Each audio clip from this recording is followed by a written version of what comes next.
అంటే చంద్రబాబు నాయుడు, పవన్ కళ్యాణ్ గారు ప్రజల్ని మోసం చేయడానికి ఎన్ని విద్యలుంటే అన్ని విద్యల్ని ఈరోజు ఉపయోగిస్తున్నారే గాని చిత్తశుద్ధిగా మనకు ఓట్లేసిన ప్రజలకి మనం మంచి చేయాలన్న చిత్తశుద్ధి లేకపోవడం దురదృష్టకరం.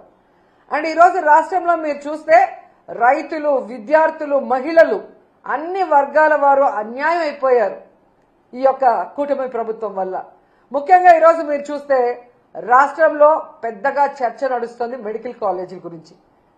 ఈరోజు చంద్రబాబు నాయుడు నాకు విజన్ ఉంది, సీనియారిటీ ఉంది అని చెప్పుకుంటాడే, మరి 3 సార్లు ముఖ్యమంత్రిగా పనిచేసావు, ఇప్పుడు 4వ ముఖ్యమంత్రిగా పనిచేసావు. నువ్వు ఎప్పుడైనా ఒక మెడికల్ కాలేజ్కి కట్టాలన్న ఆలోచన చేసావా? కట్టడానికి ప్రయత్నించావని నేను అడుగుతున్నాను.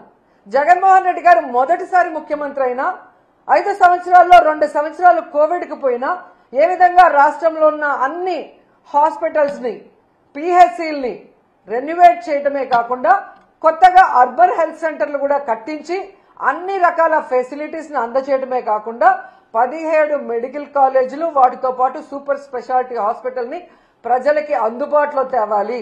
పేద ప్రజలు డాక్టర్లు అవ్వటమే కాకుండా పేద ప్రజలకి నాణ్యమైన ఫ్రీ మెడిసిన్ కూడా వాళ్ళకి వైద్యం అందించాలన్న ఒక చిత్తశుద్ధితో పనిచేసిన వ్యక్తి. ఈరోజు ఆ 17 మెడికల్ కాలేజీలని పూర్తి చేయడం చేతగాక, అంటే దాదాపుగా 7 జగన్మోహన్ రెడ్డి గారు పూర్తి చేసేశారు. 5 జగనన్న ఉన్నప్పుడే 2023-24లో ఓపెన్ చేసి క్లాసెస్ కూడా స్టార్ట్ అయిపోయినాయి. మొన్న ఈ మధ్య ఒకటి స్టార్ట్ అయింది. పులివెందల్ది వాంటెడ్గా కక్ష సాధింపుగా ఏ విధంగా చేస్తున్నారో అందరూ కూడా చూస్తున్నారు. మిగతా 10 ఈ 15 నెలల్లో కనీసం 15 కోట్లు కూడా కేటాయించకుండా వాటిని నిర్వీర్యం చేస్తూ కక్ష సాధింపుగా ఈరోజు ఆ మెడికల్ కాలేజీని తమకు కావాల్సిన వాళ్ళకి అప్పచెప్పడం కోసం ప్లాన్ ప్రకారం ఎలా చేస్తున్నారో మనం చూస్తున్నాం.